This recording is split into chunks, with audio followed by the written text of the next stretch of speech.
On est de retour, chers amis, en direct depuis le karting international du Mans, dans cette magnifique région des Pays de la Loire. Si vous nous rejoignez, bien soyez les bienvenus sur la chaîne YouTube de la Iame Series France pour les dernières épreuves qualificatives dans le cadre de la Iame Eurocup et Ladies Cup. Vous le voyez ici, les mini sont en piste. La troisième et dernière manche qualificative de cette catégorie pour les pilotes âgés entre 8 et 12 ans. Et en pole position, vainqueur déjà de précédentes manches. Il s'agit de Mick Ménard qui s'élancera donc depuis la pole position avec Aaron Bordanova à ses côtés. Bordanova qui nous doit une revanche après avoir essuyé un petit ennui mécanique lors de sa précédente confrontation. Lucas Doyon et Naïl El Gahoudi sur la deuxième ligne. Troisième ligne, Hugo Bernat et Léo Livings. Alexandre Rafal Limanana et Édouard Berger sur la quatrième. Cinquième ligne, Johan Vesque-Montagnan et Colin Caron. Matteo Rossi et Lucas Pereira sur la sixième ligne, suivi de Aurel Arras-Massé. Un total de 13 concurrents pour cette catégorie Mini FR avec leur motorisation de 60 cm3 et qui sont prêts pour une nouvelle fois d'empoigne, la dernière avant la supermanche de ce soir. Well, also the fact that in race 2 we saw the contact between Lucas Doyon and Mike Menard. Menard picked up a 5-second post-race penalty for having instigated an avoidable collision. So that meant that Nahil El Gahoudi took the win.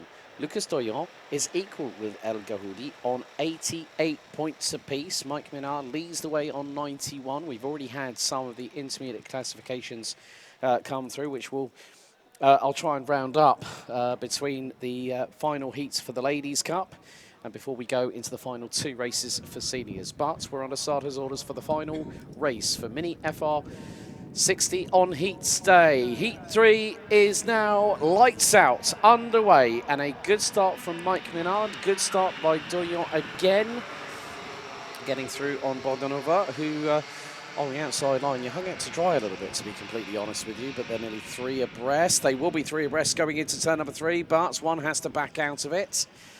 And they are some nice little exchanges we saw in the second heat, but it nearly went all horribly wrong for Mike Menard and Lucas Doyon. But they both managed to scrape through, managed to, even Doyon going over the back bumper of Mike Menard and nearly taking off Menard's exhaust in the process. And that could have been a mechanical black flag for the 897. So now it's a case of whoever out of El Gahoudi, Doyon and Menard wins this race, they are on pole for the superheats. Now that superheat is going to be the first of the night, or first of the daytime to nighttime transition at 7:20 local time. But after the opening lap, it's Mike Menard that leads the way. Second, Doyon. Third is going to be Bernat in the 8:54. Leo Livings now up to 4th place. El Gahoudi down to 5th. Bordanova down to 6th. Raphaël Manana 7th. Berger, Vesque Montagnon and Caron rounding out the top 3, but there's a side-by-side. That was for 3rd place, I believe.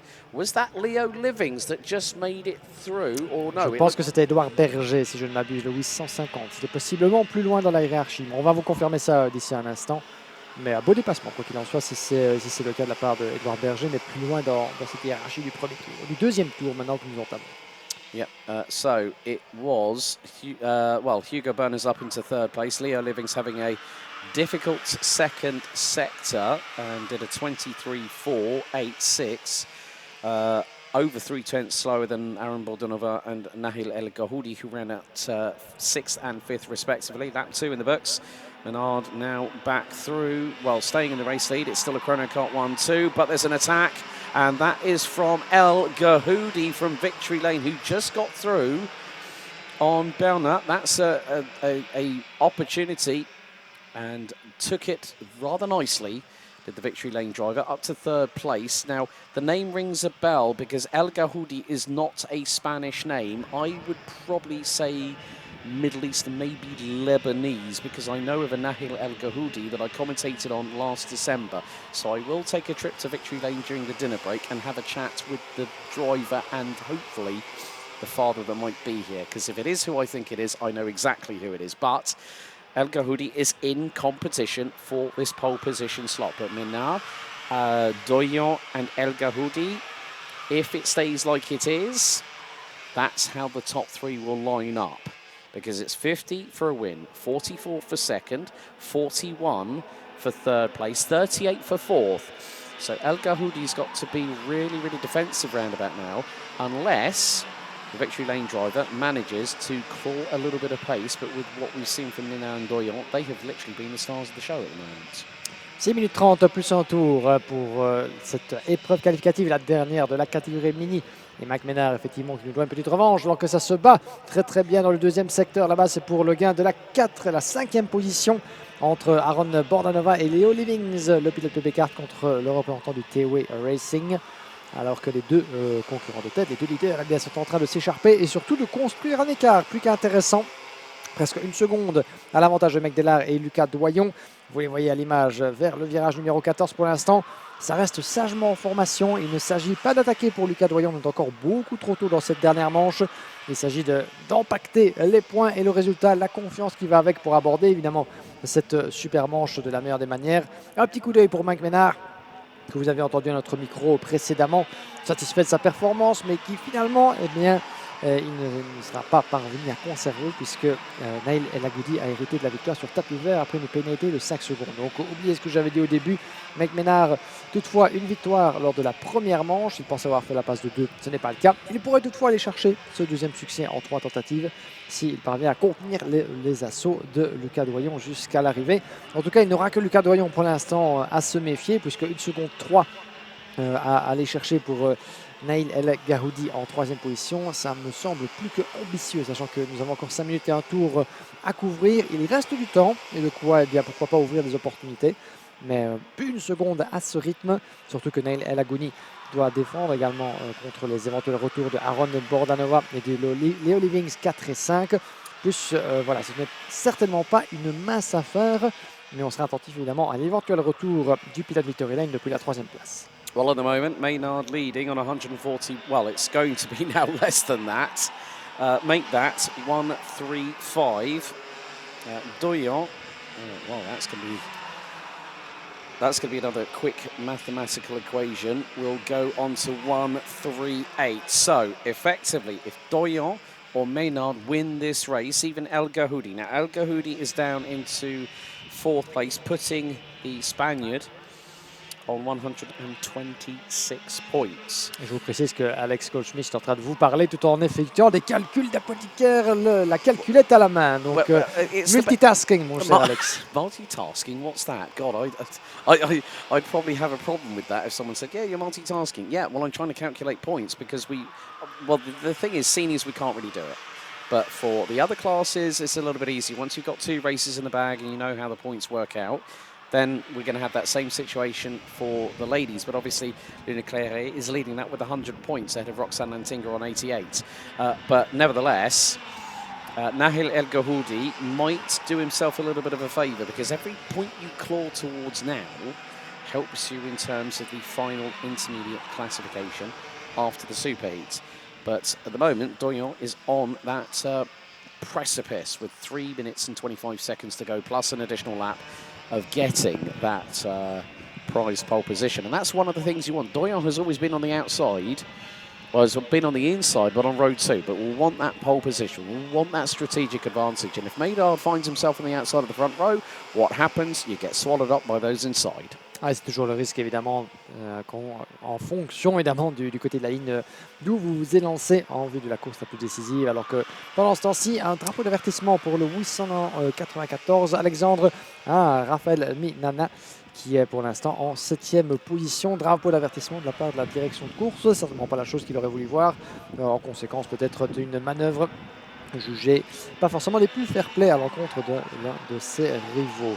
Pendant ce temps-là, un petit dixième entre Lucas Doyon et Mike Ménard, avec Doyon donc, qui mène la danse devant le poleman de cette compétition dans la catégorie des mini. Les deux qui s'échappent évidemment 1 seconde 9 désormais, donc a priori plus personne d'autre ne viendra les chatouiller jusqu'au terme de cette épreuve. Aaron Bordanova qui a pris l'avantage dans l'intervalle sur Nail El Gahoudi. Nail El Gahoudi en 4e position, désormais un petit dixième de retard, bien décidé à reprendre cette 3e position. Ça ne fera pas ses affaires évidemment en termes de position de départ pour la super manche. On fera nos derniers calculs évidemment sitôt l'arrivée franchie et ces classements qui seront officialisés sur iamemotorsport.com et seront à votre disposition en vue des courses de ce soir. Edouard Berger pendant ce temps-là qui gravit un échelon, 7e place devant Alexandre Rafali Manana, juste devant Johan Vesquet Montagnan, alors qu'il reste un peu moins de 2 minutes et un tour avant la conclusion de cette 3e et dernière manche qualificative pour les Mini.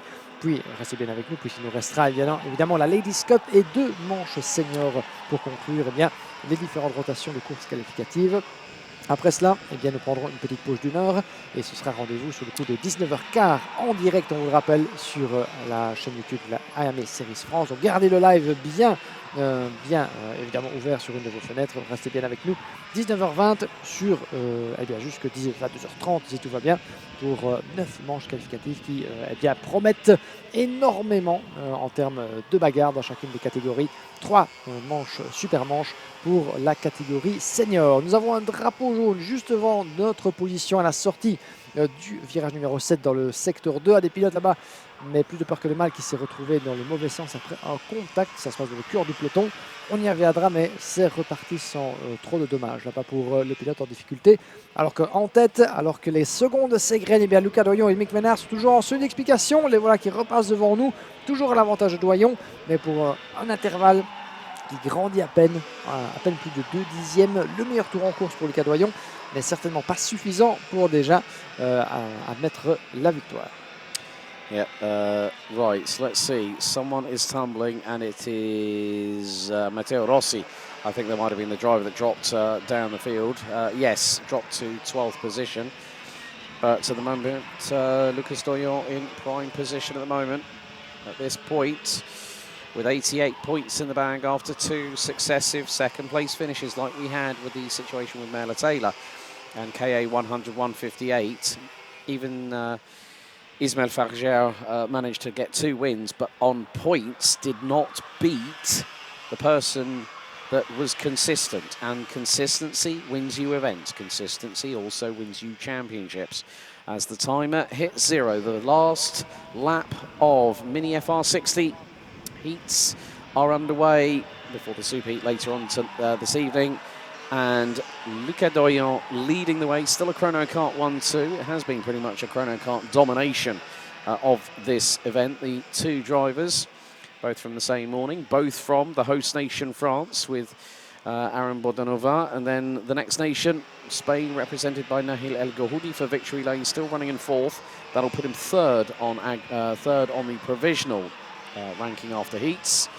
But the leaders make their way down through turn 10 into 11 and then into the right-hander here at 12 before the left-hand kink at 13 that brings them onto the back straightaway for the final time. 4 more corners to go.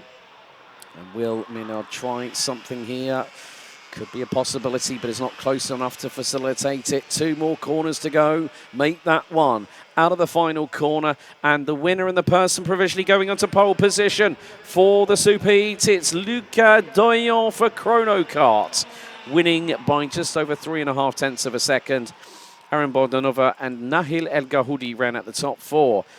Leo Livings from TW Racing takes 5th ahead of Hugo Bernard, Edouard Berger, and then we've got Johan Vesque Montagnon, Colin Caron, Alexandre Rafali Manana rounding out the top 10. Luca Pereira from Portugal takes 11th ahead of Matteo Rossi, with Aurel Harasemas taking the final place in the running order, 13th. So there are your provisional Heat 3 results for Mini FR60.